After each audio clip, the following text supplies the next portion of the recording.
तो सबसे पहले हम लोग बात करते हैं रिजर्व बैंक ऑफ न्यूजीलैंड की। The reserve bank of New Zealand will kick off the major central bank's end of year policy meeting when it reveals its decision on Wednesday। Reserve bank of New Zealand अपनी एक monetary policy लेकर आ रहा है। Monetary policy का मतलब क्या होता है? जैसे कि हर सेंट्रल बैंक, हर कंट्री का एक सेंट्रल बैंक होता है। इंडिया का सेंट्रल बैंक जैसे कि आरबीआई है। अमेरिका का फेडरल रिजर्व बैंक है जिसका शॉर्ट फॉर्म फेड है। ऐसे ही न्यूजीलैंड का सेंट्रल बैंक है रिजर्व बैंक ऑफ न्यूजीलैंड। इसकी अपनी एक मॉनेटरी पॉलिसी है। मॉनेटरी पॉलिसी का मतलब होता है, इस पॉलिसी में कई सारे, इस मॉनेटरी पॉलिसी कमेटी के अंदर बहुत सारे मेंबर्स होते हैं सेंट्रल बैंक के, जो ये डिसाइड करते हैं कि हमें इंटरेस्ट रेट को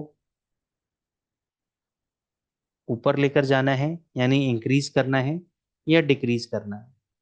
तो इंटरेस्ट रेट इंक्रीज कब होता है? इंटरेस्ट रेट इंक्रीज तब होता है जब इकोनॉमी के अंदर आपके इन्फ्लेशन, यानी जो महंगाई दर है, वो जब आपका इंक्रीज होकर आता है, तब गवर्नमेंट ये डिसाइड करती है कि भाई हमें इंटरेस्ट रेट को इंक्रीज करना चाहिए to control the inflation, to control the महंगाई दर। महंगाई को कंट्रोल करने के लिए हमें इंटरेस्ट रेट इंक्रीज करना चाहिए। अब हमें ये कैसे पता लगेगा कि भाई इन्फ्लेशन ऊपर आ रहा है? कौन से ऐसे पैरामीटर हैं, कौन से ऐसे इंडिकेटर हैं? तो इसके दो पैरामीटर होते हैं इन्फ्लेशन के। एक होता है आपका पीसीई डेटा और एक होता है आपका सीपीआई डेटा।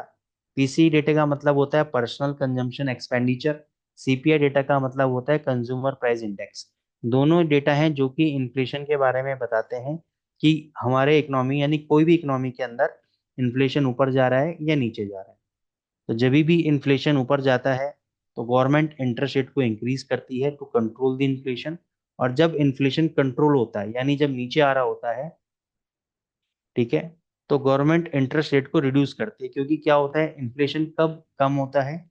जब इकोनॉमी के अंदर लोगों की परचेजिंग पावर कम हो जाती है, किसी चीज को लेकर डिमांड कम हो जाती है, लोग माल को नहीं खरीद रहे हैं, बाजार में लिक्विडिटी की प्रॉब्लम आ गई है, सामान नहीं बिक रहा है, तो उसको बेचने के लिए लोग क्या करते हैं, रेट्स को कम कर देते हैं, ऑफर चला देते हैं। 5 किलो चीनी पे 1 किलो चीनी फ्री, 5 किलो तेल पे 1 किलो तेल फ्री, ठीक है ना?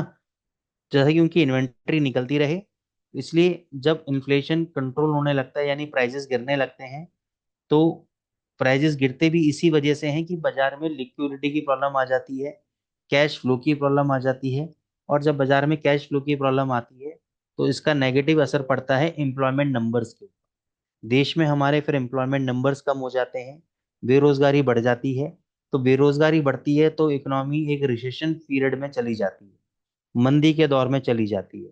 जब इकोनॉमी हमारी मंदी के दौर में जाती है तो उस मंदी से दौर से उभरने के लिए सरकार इंटरेस्ट रेट को डिक्रीज करती है, लोगों के पास सस्ता पैसा पहुंचाने की कोशिश करती है कि भैया कोई बात नहीं, तुम 6 की जगह 5% दे दो, 4% दे दो। कॉर्पोरेट्स को कहती है तुम भैया ज्यादा इंटरेस्ट मत दो, कम इंटरेस्ट दे दो, लेकिन कैपिटल एक्सपेंडिचर करो, इकोनॉमी के अंदर हमारे इन्वेस्ट करो। लोगों से कहती है भैया तुम कम ब्याज दे दो लेकिन होम लोन ले लो, हमसे लोन ले लो, कर लो काम, ठीक है ना? तो ये सब चीजें होती हैं जो कि किसी भी कंट्री की करेंसी को मूव करने के लिए जरूरी है। अब ये सारी बातें हम विस्तार से, इन डेप्थ आपको सिखाते हैं हमारे एडवांस कोर्सेज के अंदर। जब आप हमारे एडवांस कोर्सेज को ज्वाइन करोगे तो वहाँ पे हम ये सब बेसिक से एडवांस लेवल तक के कॉन्सेप्ट आपको बताएंगे। तो अब इस बात की क्या उम्मीद है कि reserve bank of New Zealand interest rate को घटाएगा या बढ़ाएगा? तो वो डिपेंड करेगा कि annual rate of CPI staying with in the 1.3%, 1:3% gold band. इनका टारगेट ये है कि भाई 1% से 3% के अगर ये अंदर रहता है तो यानी इन्फ्लेशन हमारा कंट्रोल में आ रहा है। अभी न्यूजीलैंड का इन्फ्लेशन मैंने चेक नहीं किया, शायद 3.3% के आसपास है। अभी एक्सपेक्ट कर रहे हैं कि इन्फ्लेशन कहीं ना कहीं स्टेबलाइज हो जाएगा 2% के आसपास, यानी रिड्यूस हो जाएगा। और जीडीपी भी कहीं ना कहीं आपका स्लो हो जाएगा। जीडीपी क्या होता है? Gross domestic product. यानी हम अपनी कंट्री के बाउंड्री के अंदर जितना भी सामान प्रोड्यूस कर रहे हैं वो आता है ग्रॉस डोमेस्टिक प्रोडक्ट। क्योंकि जितना ज़्यादा हम प्रोड्यूस करेंगे उतना ज़्यादा हम लोगों को सप्लाई कर पाएंगे, लोग कंज्यूम करेंगे। If people are consuming more, we are producing more. भाई आज इकोनॉमी के अंदर ज्यादा प्रोडक्शन कब बढ़ेगा?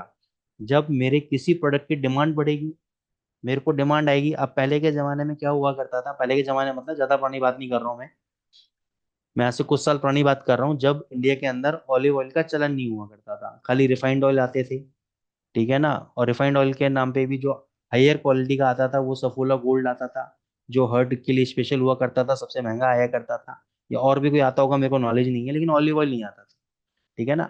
ऑलिव ऑयल हिंदुस्तान में बहुत कम, मतलब मैं अपने बारे में बता रहा हूँ कि मैं ईयर मेरे को याद नहीं है, ये ईयर 12 11 12 13 की बात है, ऐसा 10 साल 7 साल पहले की बात है। मेरे को अच्छी तरह याद है, दिल्ली के अंदर, मैं अदर स्टेट्स की बात नहीं कर रहा हूँ, 12 13 की बात है, शायद 12 13, शायद 12 13 की बात है, 11 12 2011 2012 13 की बात है शायद। तो उस वक्त मेरा एक दोस्त है दिल्ली के अंदर ही, उसके ब्रदर स्पेन में रहते थे, तो वहां पे ऑलिव ऑयल चल रहा था, तो उनका एक्सपोर्ट इंपोर्ट का काम था। तो उसके ब्रदर ने एक कार्टन ऑलिव ऑयल का स्पेन से इंडिया भेजा था, और उसमें 3 तरह के ऑयल हुआ करते थे, pomace oil, extra virgin oil, ऐसा कुछ करके 3 कैटेगरी हुआ करती थी, मेरे को याद भी नहीं। तो उसने बोला कि यार क्यों ना हम 2012 13 में, ठीक है, अपने जॉब वगैरह किया करते थे, तो हमने सोचा यार कोई ना, इसका सप्लाई का काम चालू करते हैं इंडिया के अंदर। और इंडिया के अंदर सबसे पहले हमने बिग बाजार से कांटेक्ट किया, बिग बाजार के परचेजिंग मैनेजर को बोला। उस भाई साहब ने उस जमाने में बता रहा हूँ लेने से मना कर दिया, कहता है जी इंडिया में कोई जानता ही नहीं ऑलिव ऑयल, ये बिग बाजार की बता रहा हूँ मैं आपको, इतना बड़ा ग्रुप जो बिग बाजार, कहता है जी इतना कोई लेता ही नहीं जी ऑलिव ऑयल फलाना का। तो हमारा प्रोडक्ट बहुत बढ़िया था, लेकिन उस वक्त क्या था, उसकी डिमांड नहीं थी, उसके कंज्यूमर नहीं थे। लेकिन धीरे धीरे जब हमें लगा कि यार इसका तो कोई, अच्छा उसको महंगा भी बहुत हुआ करता था ये, ठीक है ना, महंगा, बहुत जबरदस्त महंगा हुआ करता था उस समय। ये जो रिफाइंड ऑयल आते हैं, आपके नाम भी भूल गए, ये इस वक्त 72 रुपी लीटर, 78 रुपी लीटर थे, वही आजकल 180 रुपये लीटर बिक रहा है रिफाइंड ऑयल। ठीक है ना? तो कहने का पर्पस क्या है कि उस समय जब ऑलिव ऑयल हमने बेचा, तो उसकी डिमांड ही नहीं थी, कहते जी इतना महंगा कौन खरीदेगा, कौन बेचेगा। आज वही बिग बाजार है, वही सब कुछ है, सब बेच रहे हैं ऑलिव ऑयल। तो कहने का मतलब क्या है कि जब आप कंजम्पशन, जब कंज्यूमर्स आते हैं तो प्रोडक्शन ऑटोमेटिकली आती है। ठीक है ना? प्रोड्यूसर अपने आप आ जाते हैं। तो जब इकोनॉमी ज्यादा प्रोड्यूस करेगी, कब प्रोड्यूस करेगी, जब उसके कंज्यूमर्स होंगे। ठीक है ना? तो कहने का मतलब है, जब अभी जीडीपी जो है हमारी स्लो हो रही है, यानी प्रोडक्शन हमारा कम हो रहा है, क्योंकि कंज्यूमर लेस है। कंज्यूमर किस वजह से कम हो रहे हैं? क्या उनके पास पैसा नहीं है? क्या उनके पास प्रोडक्ट की डिमांड नहीं है? कुछ भी कारण हो सकता है। ठीक है? तो इस वक्त पॉलिसी मेकर इस बात को लेकर चिंतित नहीं है, ठीक है, भाई जीडीपी डाउन जा रही, सब कुछ है, वो इस बात को लेकर कॉन्फिडेंट है कि भाई हमें 50 बेसिस पॉइंट इंटरेस्ट रेट को रिड्यूस करना है, हमें 0.50 बेसिस पॉइंट इंटरेस्ट रेट को लेकर रिड्यूस करना है। और वो ये भी उम्मीद लगा रहे हैं कि भाई हम अगली मीटिंग कब करेंगे, फेब्रवरी मंथ में करेंगे, तो क्यों ना हम 75 बेसिस पॉइंट को डिक्रीज कर दें। ऐसा उन्होंने क्यों बोल रहा है? इसलिए उन्होंने बोला कि वे दिसंबर के अंदर आपकी फेड की मीटिंग है। फेड कौन है? अमेरिका का सेंट्रल बैंक है। ये इनकी एक्सपेक्टेशन है कि 0.25 बेसिस पॉइंट घटा देंगे। तो न्यूजीलैंड कहीं ना कहीं अपने आप को पहले ही एडवांस में एडजस्टमेंट करके चल रहा है कि भाई इनके घटाने से हमारी करेंसी पे ऊपर कोई ऊपर नीचे का प्रभाव ना पड़ जाए, इसलिए हम पहले ही एडजस्टमेंट उठा के चलते हैं। तो अगर ये 75 बेसिस पॉइंट कट हुआ, तो न्यूजीलैंड जो डॉलर है, यानी ये जो करेंसी पेयर है, एनजेडी वाले जितने भी करेंसी पेयर है, बेस करेंसी जिनके अंदर है, उसके अंदर एक जबरदस्त इंपैक्ट आपको देखने को मिलेगा, यानी नेगेटिव इंपैक्ट देखने को मिलेगा। और ये करेंसी पेयर आपका नीचे जाता हुआ आपको दिखाई देगा। ठीक है?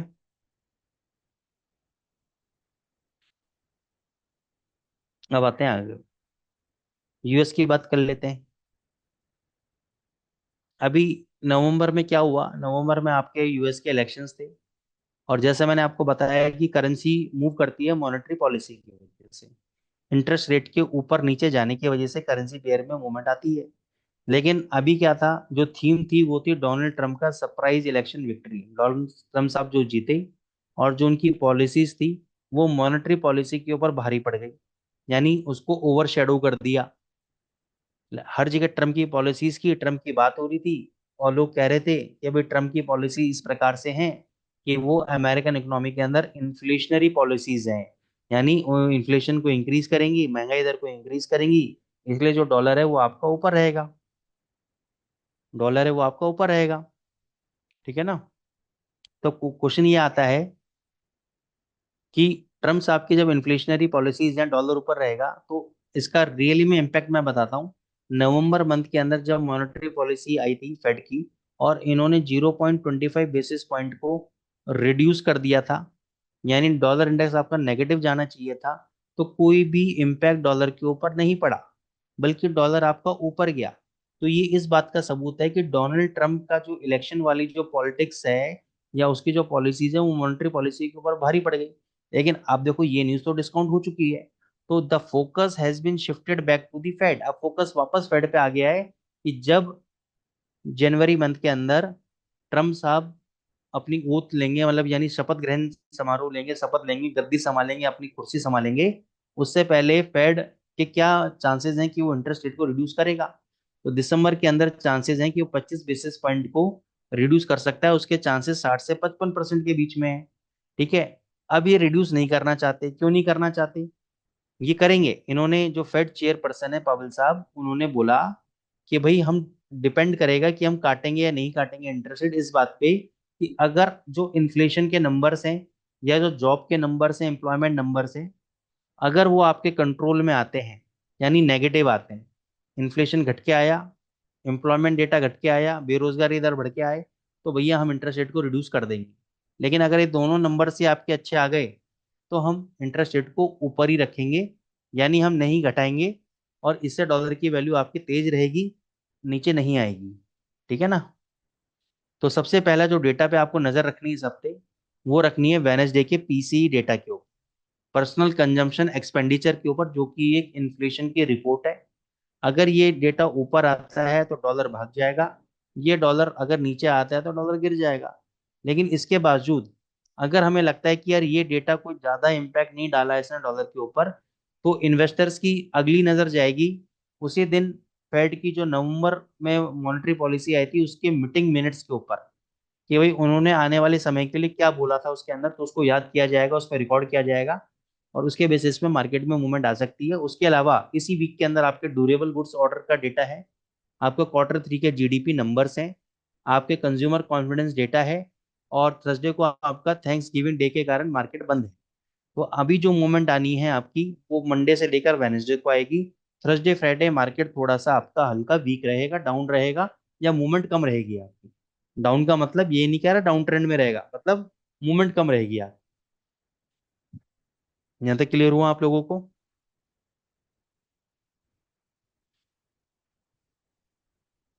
आई होप यहाँ तक क्लियर हो गया सर आप लोगों को। ठीक है ना? आगे चलते हैं हम लोग। अब आता है यूरोजोन के ऊपर। मैंने आपको न्यूजीलैंड घुमा दिया, मैंने आपको अमेरिका घुमा दिया, अब मैं आपको लेकर आ गया हूँ यूरोप के अंदर, यूरोप कंट्री के अंदर। अब देखो यूरोप की, देखो फॉरेक्स मार्केट की सबसे अच्छी बात क्या है कि हमें ग्लोबल लेवल की नॉलेज हो जाती है ना। हम यहाँ से बैठे बैठे पूरे कंट्री की हालात को समझ लेते हैं। ठीक है। तो हमने अमेरिका समझ लिया, अमेरिका में क्या हो रहा है, हमने समझ लिया न्यूजीलैंड में क्या हो रहा है, अब समझते हैं यूरोप में क्या हो रहा है। तो यूरोप में एक्सपेक्टेशन थी कि दिसंबर मंथ के अंदर, मार्केट एक्सपेक्ट कर रहा था कि दिसंबर मंथ के अंदर आपका वहां पे 50 बेसिस पॉइंट का रेट कट होगा। लेकिन अभी रिसेंट में वहां पे इंक्रीज हुआ है वेजेस के अंदर, जो कि एक की स्टेटिस्टिक्स है for the European central bank, और सर्विसेज इन्फ्लेशन नंबर के अंदर, जो कि अराउंड 4% है, जो कि ज्यादा है। तो क्वेश्चन इस बात का आ रहा है कि भाई अगर वेजेस इंक्रीज हो रहे हैं, इन्फ्लेशन बढ़ रहा है, तो हम इंटरेस्ट रेट को रिड्यूस क्यों करें? बिल्कुल करना भी नहीं चाहिए। तो अभी मार्केट ने केवल 25% प्रोबेबिलिटी लगाई है इस बात की कि दिसंबर के अंदर आधा परसेंट आपका रिड्यूस हो सकता है। फिर भी ये बात कंफर्म कौन करेगा? ये बात कंफर्म होगी इस फ्राइडे के फ्लैश सीपीआई नंबर्स के ऊपर, इन्फ्लेशन के नंबर्स के ऊपर। ठीक है। अभी जो इन्फ्लेशन है वो आपका अक्टूबर वाला इन्फ्लेशन की अगर मैं बात करूं, वो 1.7% से इंक्रीज हो गया था 2.0%। और नवंबर इन्फ्लेशन के अंदर ये बात लगाई जा रही है कि ये इंक्रीज हो सकता है 2.4%। ठीक है। तो अगर ऐसा कुछ हुआ, इन्फ्लेशन इंक्रीज हुआ, तो इंटरेस्ट रेट बिल्कुल भी डिक्रीज नहीं होगा। लेकिन अगर इन्फ्लेशन घट के आ गया तो डेफिनेटली इंटरेस्ट रेट आपका डिक्रीज हो सकता है। तो ये यूरोप के अंदर सबसे बड़ी कहानी इसकी चल रही है। और दूसरी कहानी जर्मन की तो चल ही रही है, जर्मन पॉलिटिक्स की, कि भाई जनवरी के अंदर कोलिशन गवर्नमेंट फॉर्मेशन की बात चल रही है, वहां वो कर नहीं पा रहे हैं, तो वहां पे जर्मन अलग एक लड़ाई से लड़ रहा है। दूसरा, यूरोप के अंदर जो पीएमआई नंबर्स आए थे आपके लास्ट फ्राइडे को, वो खराब आए थे, यानी जो मैन्युफैक्चरिंग सेक्टर के हालात हैं या सर्विस सेक्टर के जो हालात हैं वो बहुत ज़्यादा अच्छे नहीं हैं, और उसके जो नंबर्स हैं या उसके जो इंडिकेटर्स हैं वो ये बता रहे हैं कि भाई इकोनॉमी के हालात अच्छे ना होते हुए वो रिसेशन की तरफ धकेले जा रहा है, जिसके कारण फ्राइडे को आपका यूएस यील्ड्स के अंदर एक बहुत ज़्यादा गिरावट आपको देखने को मिली। वो मैं अभी आपको टेक्निकल चार्ट पे समझाऊंगा। ठीक है। ऑस्ट्रेलिया के अंदर क्या है? ऑस्ट्रेलिया के अंदर आपके सीपीआई नंबर्स हैं वेनेसडे को। थर्सडे को आपका क्वार्टर 3 का कैपिटल एक्सपेंडिचर डेटा है। अब इसमें जो ईयरली इन्फ्लेशन नंबर्स था सितंबर का, वो 2.1% आया। और ऑस्ट्रेलिया बोलता है जी हमें इन्फ्लेशन रखना है 2 से 3% के बीच में। अगर ऐसा होगा तो हम इंटरेस्ट रेट को रिड्यूस कर देंगे, लेकिन ऐसा तो हो गया। लेकिन फिर भी ये बदमाश है, नहीं मान रहे अपनी बातों से, अपनी कमिटमेंट से कर रहे हैं। ये लोग इंटरेस्ट रेट रिड्यूस करने को रेडी नहीं है। ये कह रहे हैं जी अभी हम नहीं करेंगे। और इन्वेस्टर बेचारे इतने हताश हैं कि उन्होंने ये स्टेटमेंट दे दिया कि भाई ये लोग रिजर्व बैंक ऑफ ऑस्ट्रेलिया वाले इतने जिद्दी हैं कि हमें नहीं लगता कि ये मई 2025 से पहले इंटरेस्ट रेट को रिड्यूस करेंगे। ठीक है। और अगर इस बार भी सीपीआई डेटा 2.1% से इंक्रीज होकर 2.3% आ गया अक्टूबर का, जो अभी नवंबर में आना है यानी वेनेसडे को आना है, तो बिल्कुल भी रिड्यूस नहीं करेंगे। तो इसलिए ऑस्ट्रेलियन डॉलर अभी डॉलर के कंपैरिजन में स्ट्रांग रहना चाहिए। लेकिन डॉलर डॉलर है, सबका बाप है, king of the forex market है। ठीक है। डॉलर ऊपर जाएगा तो एयूडी को तो नीचे आना ही पड़ेगा। फिर दूसरी करेंसी है लूनी। लूनी मतलब कैनेडियन डॉलर। तो another currency struggling to keep its head above what is the Canadian dollar. The Bank of Canada has been more aggressive than other central banks in slashing rates, and this explains why the loonie is the third worst performing major currency this year. तो पूरे साल में जो सबसे worst performing currency रही है, third worst performing, वो आपकी कैनेडियन डॉलर रही है। 4 बार रेट कट हो चुके हैं। पांचवा रेट कट की उम्मीद है दिसंबर के अंदर। और ये उम्मीद करी जा रही थी कि भी 50 बेसिस पॉइंट कट हो सकता है, लेकिन अभी पिछले हफ्ते जो कैनेडियन का सीपीआई रेट आया वो बहुत अच्छा आया। यानी इन्फ्लेशन नंबर आपके काफी इंक्रीज होकर आए हैं। तो वो लगता नहीं है कि अगर इन्फ्लेशन नंबर इंक्रीज होकर आए हैं तो ये घटाएंगे। तो देखते हैं क्या होता है। मेरे को तो लगता नहीं कि अब ये दिसंबर में कटेंगे, ये थोड़ी ना काटते रहेंगे जिंदगी भर। 4 बार काट दिया इंटरेस्ट रेट, और क्या चाहिए यार आपको, ये थोड़ी ना काटते रहोगे आप।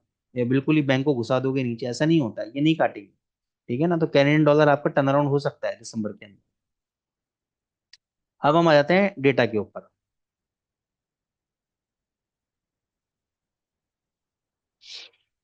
डॉलर इंडेक्स पे आ जाते हैं।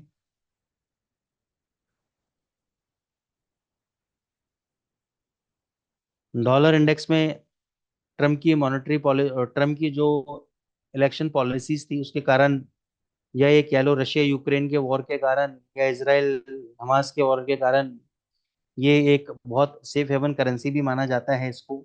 ये ऊपर आपकी भग रही है, भगते जा रही थी, भगते जा रही थी, और अभी भी भग रही है। एज गैप डाउन ओपन हुआ है, थोड़ी सी प्रॉफिट बुकिंग आई है, थोड़े से लोगों ने एक्सपोजर को अपने रिड्यूस किया है, जिसके कारण गैप डाउन हुआ है। लेकिन फिर भी मैं आपको बता दूं कि नीचे नहीं है करेंसी। ये जितना नीचे जाएगी उसे डबल स्पीड से ऊपर आने की कोशिश करेगी, ये नहीं मानने वाली है आपकी। ठीक है ना। तो ये ओवरऑल स्ट्रांग है, करेंसी नीचे नहीं है। ये $109 तक जा सकती है ऊपर। यस, गैप डाउन हुआ है। एक उम्मीद है कि जब तक ये गैप नहीं बढ़ता, there is a higher chances कि ये नीचे आ सकती है। लेकिन एक बार इसने अगर ये गैप फिल कर दिया, और गैप फिल करने के बाद अगर ये ऊपर गई, तो डेफिनेटली ये वाला हाई भी तोड़ेगी और $109 तक जाएगी।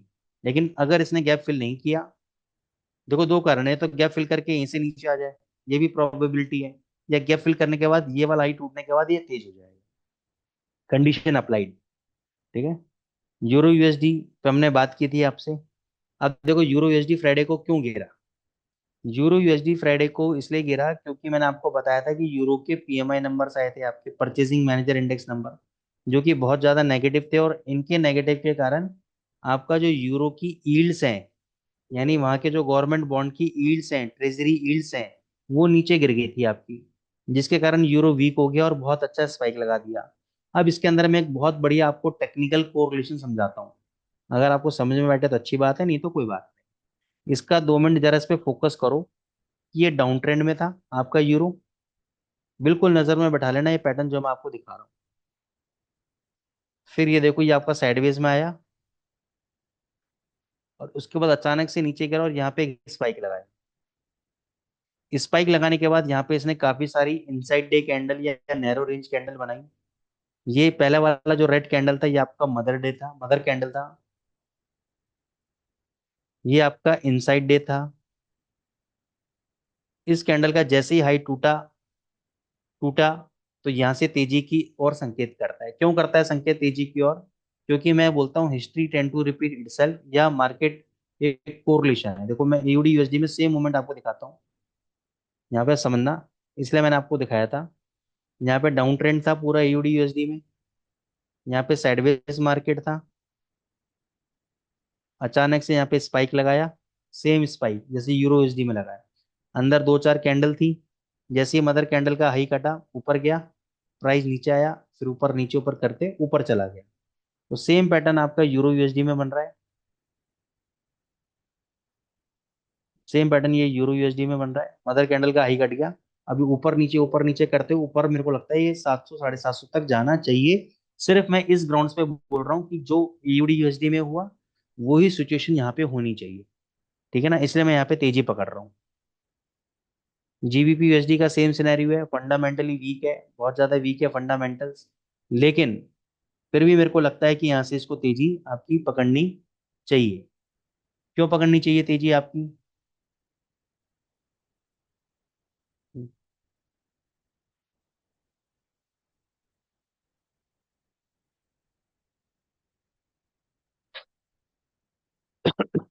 ये तेजी इसलिए पकड़नी चाहिए क्योंकि जब यूरो बढ़ेगा तो डेफिनेटली आपका जीबीपी यूएसडी भी आपका कहीं ना कहीं ऊपर आएगा।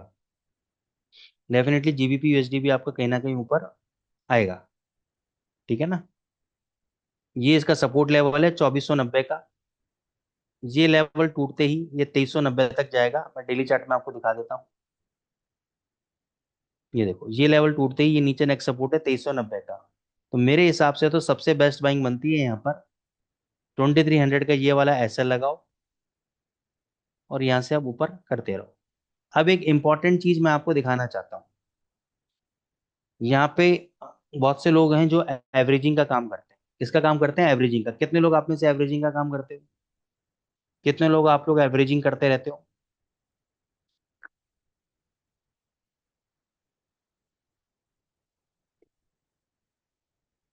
एवरेजिंग का काम आप लोग एक्सेप्ट नहीं करोगे, लेकिन मैं आपको बता देता हूँ, बंद कर दो एवरेजिंग का काम।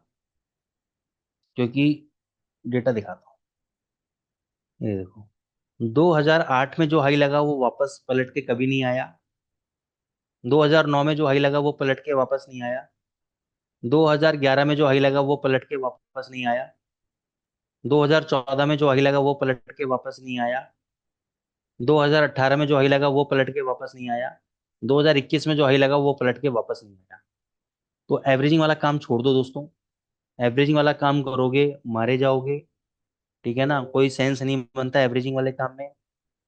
ये 2 ढाई हजार पे गिरेगा, आपको समझ में नहीं आएगी। किसी जमाने में यूरो यूएसडी अभी आपको 1.0 नजर आ रहा है ना, किसी जमाने में ये 1 2 पॉइंट समथिंग ट्रेड होता था। ये यूएसडी सीएचएफ ये 0.88 नजर आ रहा है ना, किसी जमाने में 1 पॉइंट समथिंग ट्रेड हुआ करता था। तो किसी ने उम्मीद नहीं की थी कि 1.00 के नीचे यूएसडी सीएचएफ चला जाएगा, लेकिन अभी 0.88 ट्रेड कर रहा है ना। तो ये बात मैं स्टैम्प पेपर पर लिख के दे सकता हूँ आपको कि बहुत कम समय के अंदर, अब समय का मतलब 2 4 महीने नहीं, हो सकता साल 2 साल 3 साल, मेरे को नहीं पता, या अभी 2 महीने के अंदर भी, मेरे को नहीं पता। यूरो यूएसडी को मैं आपको इसी रेट पे, जो यूएसडी सीएचएफ का रेट दिख रहा है ना, इसी रेट पे मैं आपको यूरो यूएसडी दिखा दूंगा मैं आपको।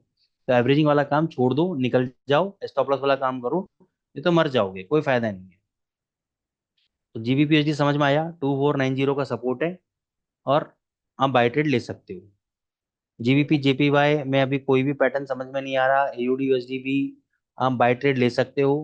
6440 का एसएल है, यहाँ पे आप बाई करो। 60 पिप का एसएल है, 100 पिप तक का टारगेट है। यूएसडी कैड अगर ये नीचे 3850 आता है, बहुत बढ़िया बाइंग है यहाँ पर। 3850 के आसपास आप बाय ट्रेड एग्जीक्यूट करो। 3750 100 पिप का एसएल दो, 200 पिप तक का टारगेट लो, बहुत बढ़िया ट्रेड है। यूएसडी सी एच एफ 8834 के आसपास अगर आता है, यहाँ पे बाय ट्रेड एग्जीक्यूट करो। 8790 ये वाला जो लो है, ये आपका स्टॉप लॉस का काम करेगा। यहाँ पे आप बाय ट्रेड ले सकते हो आप। बहुत बढ़िया बाय ट्रेड बनता है 8835 के आसपास। यहाँ से आपको ये बहुत शानदार मूवमेंट आपको देगा। गोल्ड, इसमें मैं आपको एक चीज दिखाता हूँ, रुको 1 मिनट। 1 मिनट, मैंने आपका ये बंद किया है। एक चीज दिखाना चाह रहा था मैं आपको। एक मिनट।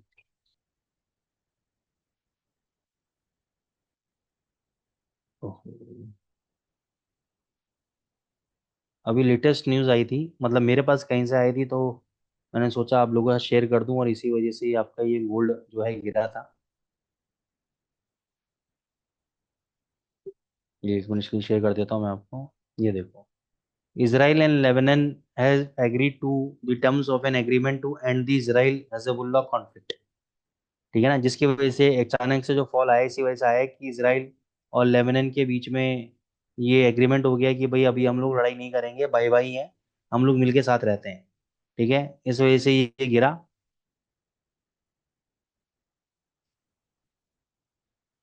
तो अगर आने वाले समय में और ज़्यादा लड़ाइयाँ रुकती हैं, तो डेफिनेटली आपको ये $2400 भी आते हुए नजर आएगा। लेकिन मैं आपको बता दूं कि लड़ाइयाँ रुकती हैं, फिर चालू हो जाती हैं, फिर कोई ना कोई इश्यूज क्रिएट हो जाते हैं। तो एज पर दी टाइम साइकिल 2025 के एंड तक गोल्ड आपको $3000 मिलेगा, और 101% मिलेगा। उससे पहले 2400 भी आ सकता है, मैं आपको बोल रहा हूँ। ठीक है ना, तो ये मत कहना सर आप तो 3000 बोल रहे थे तो 2400 आ गया। मैं आपको 2400 तक के लेवल भी दे रहा हूँ, और ऊपर 3000 तक के लेवल भी दे रहा हूँ। तो अगर आपके अंदर ताकत है, अभी बाई कर लो।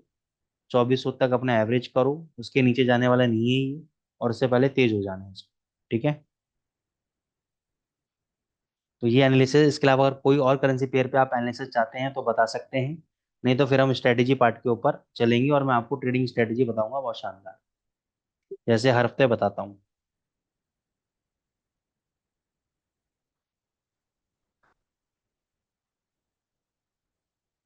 NZD USD।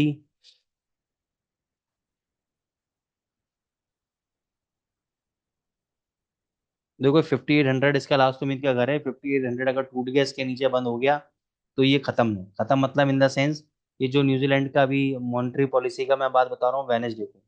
ठीक है ना, वो अगर आ गया तो ये नीचे है। नहीं, अगर इंटरेस्ट रेट कम कटा, ज्यादा नहीं कटा, मान के चलो 0.25 बेसिस पॉइंट ही कटा, तो यहाँ से भग जाएगा ये 5920, और ऊपर 5980 तक। ठीक है, अदरवाइज भैया ये नीचे आ जाएगा, ये रुकने वाला नहीं है। ये देखो लॉन्ग टर्म सपोर्ट इसका ये 5770 है। कितना है? 5770।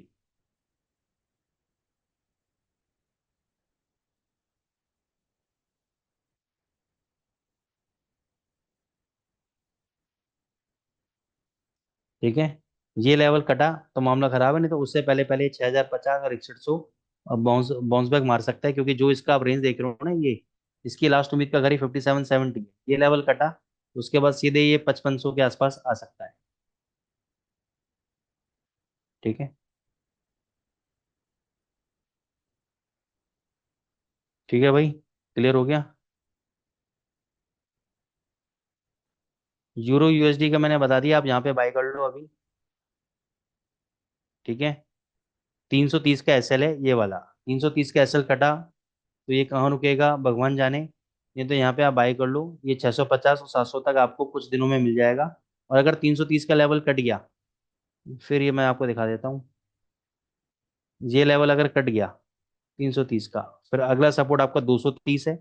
230 के बाद फिर सीधे 1.00 के नीचे 9732 है। ठीक है ना भाई। तो ये एक उम्मीद का घर है जहाँ पे आपको 700 तक ये दिखा सकता है।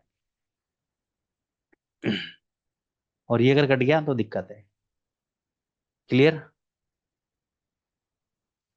अब हम लोग स्ट्रेटेजी पार्ट पे चलेंगे दोस्तों। स्ट्रेटेजी पार्ट बहुत बढ़िया है, बहुत शानदार है। आपको मैं यूरो यूएसडी पर गोल्ड पे दिखाऊंगा, जीबीपी यूएसडी पे आप अपना आप कर लीजिएगा। दोनों का टाइम फ्रेम सेम है, यूरो यूएसडी का 1 घंटा 1 आवर, जीबीपी यूएसडी का 1 आवर, गोल्ड का 5 मिनट है। लेकिन गोल्ड पे हम थोड़ी सी सेटिंग को चेंज करेंगे, तो इसलिए आप एंड तक बने रहिएगा। हम एक इंडिकेटर का यूज करेंगे जिसका नाम है अरुण इंडिकेटर। ये तुषार चांडे जी ने बनाया था 1995 के अंदर, जो कि इंडियन है, अमेरिका रहते हैं। इन्होंने इस इंडिकेटर को बनाया। तो अरुण का संस्कृत मीनिंग है अर्ली डॉन्स लाइट, यानी मतलब बिगिनिंग ऑफ द ट्रेंड।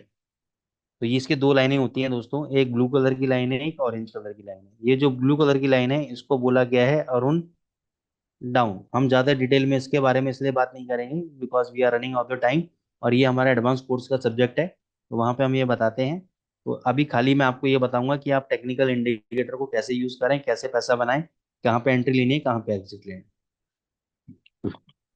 और ये जो ऑरेंज कलर की लाइन है इसका नाम है अरुण अप।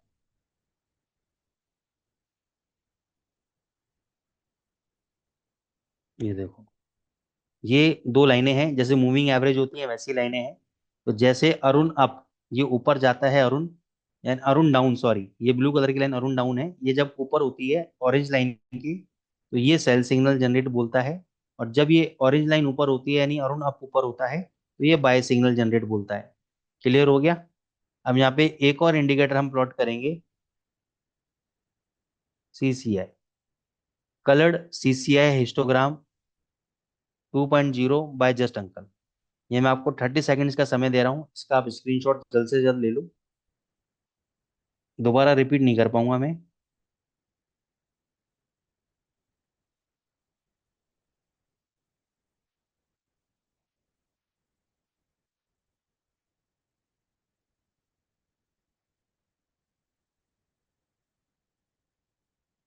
ठीक है सर, आपने ले लिया होगा आई होप।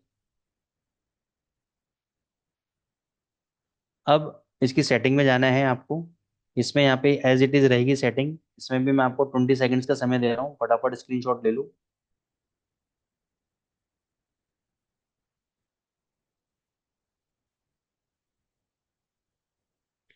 ठीक है, स्टाइल में कोई भी चेंजेस नहीं करने हैं। और उन इंडिकेटर की सेटिंग में आपको 200 का लेंथ करना है, 200 पीरियड का लेंथ करना है। बाय डिफॉल्ट इसे 14 पीरियड का होगा, आपको 200 पीरियड करना है। ओके कर देते हैं। अब मैं आपको बताता हूँ इसमें एंट्री कैसे लेंगे। आपको देखना है यहाँ पे आपका ऑरेंज लाइन अगर ऊपर है, यानी अरुण अप अगर ऊपर है, और यहाँ पे आपकी ग्रीन लाइन्स हैं, तो यहाँ पे जिस भी कैंडल के ऊपर अरुण अप ने क्रॉस ओवर किया उसके हाई के ऊपर आप बाई ट्रेड लोगे। ये इसके इस कैंडल के ऊपर आया है, तो इस कैंडल का हाई कितना है? 1.0761, मैं लिख देता हूँ आप लोगों के लिए। इसके हाई के ऊपर बाई ट्रेड लोगे, एंड सीधी मूवमेंट 30-35 पिप का आप टारगेट लेके चलोगे जनरली इसके अंदर। अब यहाँ पे क्या होता है कि कई बार आपको 100 पिप भी मिलेंगे, 150 पिप भी मिलेंगे, लेकिन आप कह रहे हो सर 30 पिप में निकल जाओ। मैं आपको हमेशा बोलता हूँ ये बात कि हर मोमेंट पे, हर बाय सिग्नल पे, हर सेल सिग्नल पे आपको 100-150 पिप नहीं मिलने वाले। ये जब तक मार्केट मूवमेंट दे रहा है तब तक मिलते हैं, हर बार नहीं मिलते हैं। हर बार केवल 25 से 30 पिप ही आपको मिनिमम तो मिलेंगे ही मिलेंगे, तो उसमें निकल जाने का। ठीक है ना, ये देखो सीधी मूवमेंट। फिर बाद में आपकी कलाकारी है कि आप इसमें क्या चेंजेस करते हो।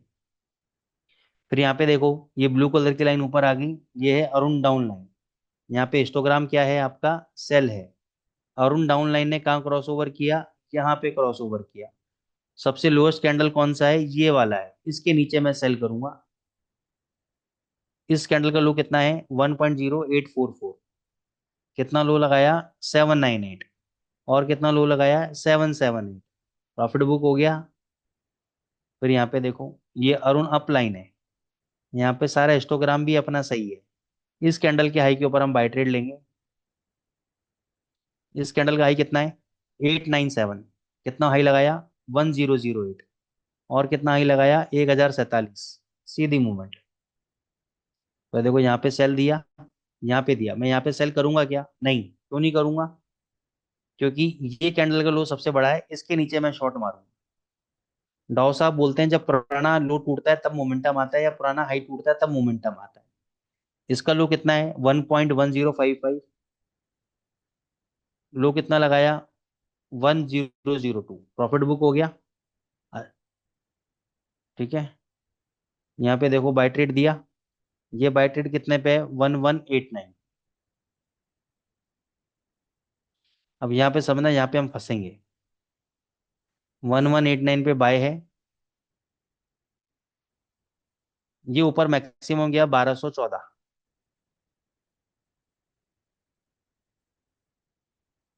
अब इसने सेल कहाँ दिया?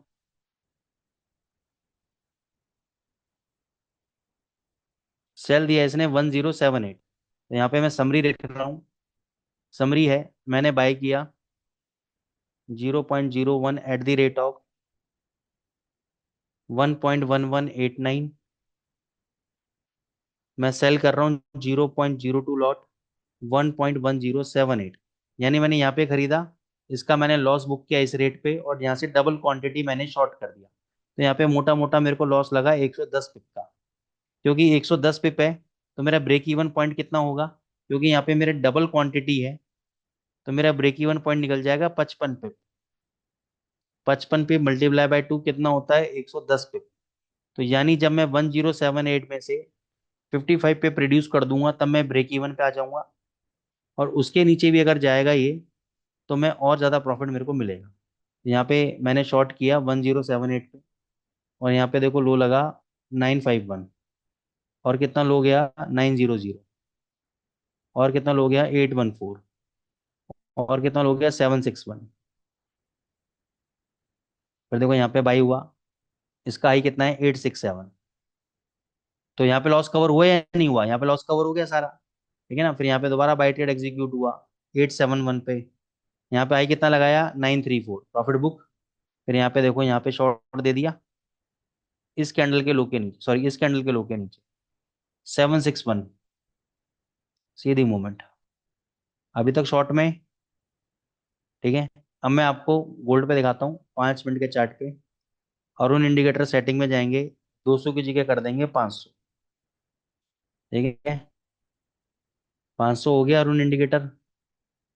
5 मिनट के चार्ट पे है, ज़्यादा पुराना डेटा लेगा नहीं, ये अक्टूबर से करते हैं।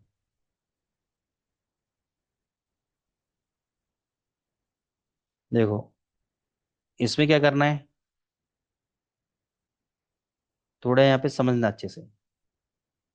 यहाँ पे देखो यहाँ पे सेल दिया, लेकिन यहाँ पे हिस्टोग्राम क्या था आपका, ग्रीन था, मैं शॉर्ट नहीं लूंगा। यहाँ पे मैं देखूंगा हिस्टोग्राम के अंदर, ये जो हिस्टोग्राम है ये वाला, इसके अंदर मेरे को दो रेड बार चाहिए। ये दो रेड बार मेरे को मिल गए यहाँ पर। मेरे को सेल यहाँ पे मिल गया था, दो रेड बार कहाँ मिले, यहाँ पे मिले। इस कैंडल के लो के नीचे मैं शॉर्ट पोजीशन बनाऊंगा गोल्ड के अंदर। इस कैंडल का लो कितना है 2664, कितना नीचे गिरा 2644। अब यार 5 मिनट का चार्ट में मैं तो 2-3 पॉइंट लेके निकल जाता। ठीक है ना। आ जाओ, अभी तक शॉर्ट चल रहा है। अब आपको क्या लगेगा, यार इतने लंबे लंबे पॉइंट्स मिल रहे हैं, हम 2-3 पॉइंट क्यों लें, वो आपकी इच्छा है सर, मैंने तो आपको तरीका समझा दिया है। फिर देखो यहाँ पे इसने बाई दिया, यहाँ पे बाई दे दिया।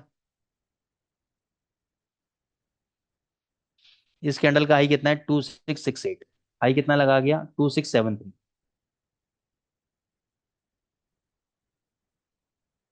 यहाँ पे देखो शॉर्ट दिया, इस कैंडल के लो के नीचे हिस्टोग्राम भी डाउन है 2657, कितना लो लगा 2642। फिर यहाँ पे बाई दिया 2664 पे, हाई कितना लगा 2667। फिर यहाँ पे शॉर्ट देने की कोशिश करी, क्योंकि हम दो कैंडल लेते हैं मिनिमम, एक और दो, तो इसका लो नहीं कटा, और यहाँ से ऊपर भग गया ये। तो अभी तक हमारा बाय चल रहा है। यहाँ पे जाके शॉर्ट दिया इसने 2631 पे, लो लगाया 2628, ऊपर भगा 2652, फिर वापस नीचे आया 2604, प्रॉफिट बुक हो गया।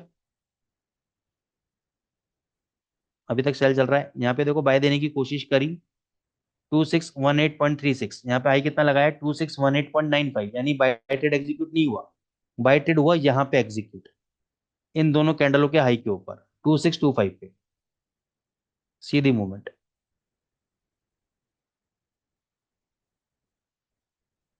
यहाँ पे शॉर्ट देने की कोशिश किया, क्योंकि यहाँ पे क्या था आपका ग्रीन कलर था, हमारा शॉर्ट नहीं हुआ, हमें चाहिए दो रेड।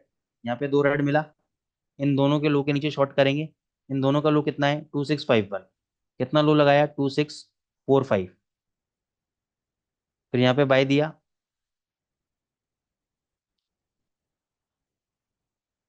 2669 पे बाय दिया, यहाँ पे बाय ट्रेड एग्जीक्यूट हुआ, कितना आई गया 2682, प्रॉफिट बुक। और भी देखो बाय जा रहा है 2702, 2738। यहाँ पे देखो सेल देने की कोशिश किया, और दोबारा यहाँ पे बाय दे दिया, अभी तक बाय चल रहा है। यहाँ पे सेल दिया, इसके नीचे शॉर्ट करेंगे 2715, लो लगा 2708। यहाँ पे बाय देने की कोशिश किया, लेकिन यहाँ पे क्या था रेड हिस्टोग्राम था, मैं दो ग्रीन देखूंगा। यहाँ पे दो ग्रीन कैंडल मिले 2722 पे बाय किया, सीधी मूवमेंट।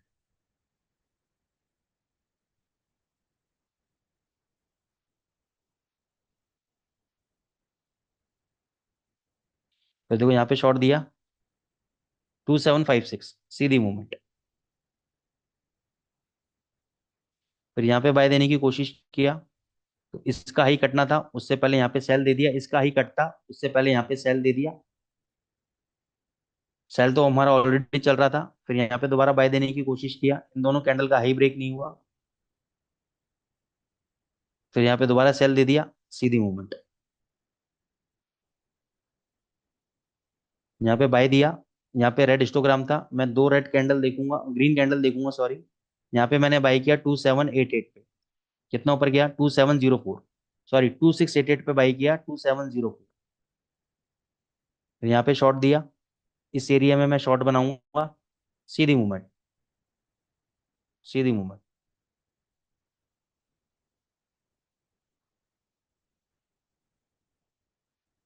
यहाँ पे बाय दिया, इन दोनों कैंडल के हाई के ऊपर बाय करूंगा 2567, कितना लगाया 2597।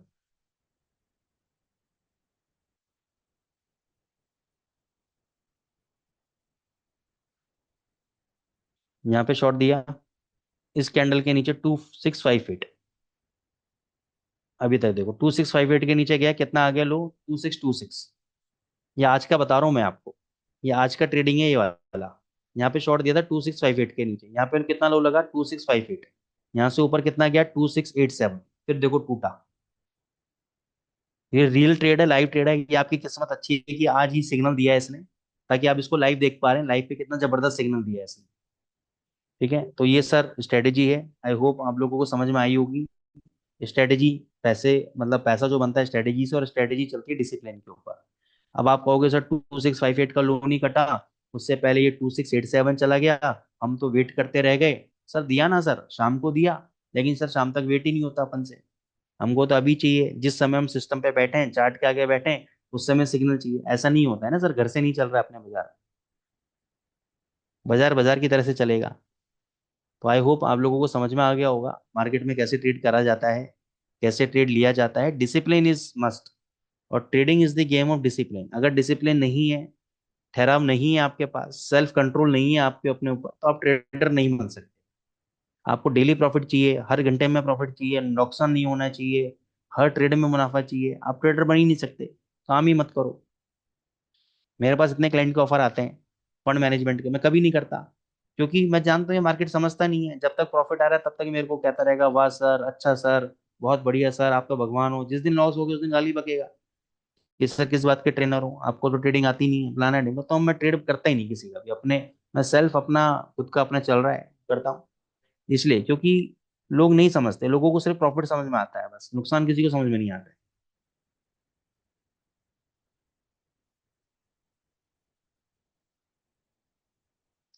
थैंक यू जिग्नेश भाई।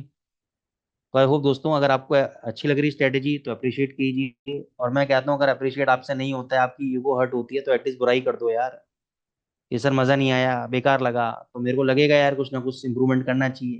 तो अच्छा नहीं बोल रहे, कम से कम बुरा बोल दो।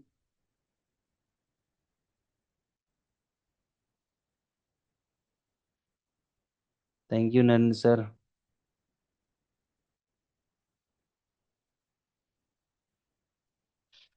Thank you so much. सीसे इंडिकेटर पैरामीटर देख लो। हमारे देश में एक बड़ी गंदी चीज है, अप्रिशिएट नहीं करना किसी को, फ्री की चीज दे दो बस, दे दो बस। Thank you Patel sir, thank you Rajesh sir, thank you Ekta ji.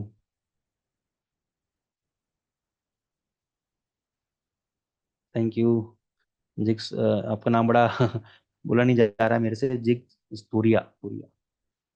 Thank you Arshit जी। देखो यार, मैं पर्पस क्या है, थैंक यू निखिल भाई, ये स्ट्रेटेजी सारे मेरे ना एडवांस कोर्सेज की हैं, फिर भी मैं आपको फ्री ऑफ कॉस्ट इसलिए यहाँ पे दे रहा हूँ, ताकि मेरे को उससे कुछ भी नहीं जा रहा है, मतलब मेरी नॉलेज जितना मैं बढ़ाऊंगा आपको दूंगा। थैंक यू राहुल भाई। उतना मेरे को लगता है कि यार कोई ना कोई व्यक्ति, अगर आप कहीं सक्सेस हो गए कमाने में, तो कम से कम एक ब्लेसिंग्स तो दोगे आप, कि यार सर ने वो सिखाया था, वो बताया था, मेरा जीवन बदला। बस इतनी सी ब्लेसिंग्स आपको मन में भी अगर मेरे लिए आ गया, आपके दिल में मेरे प्रति, तो मेरा काम हो गया। बाकी काम तो भगवान कर देगा मेरे लिए जो करना है। ठीक है ना, बस इतने, इसलिए मैं ये सब चाहता हूँ कि भाई लोगों को मैक्सिमम भला करूं, ताकि उनके मन में मेरे प्रति थोड़ा सा भी ब्लेसिंग्स आ जाए, तो मेरा काम हो जाता है। थैंक यू चंद्रेश भाई। चलिए guys, thank you so much. Good night to all the participants, all my students, all the Bulbul clients, family. तो फिर हम लोग मिलेंगे अगले हफ्ते। Till then bye, take care, tata, bye bye.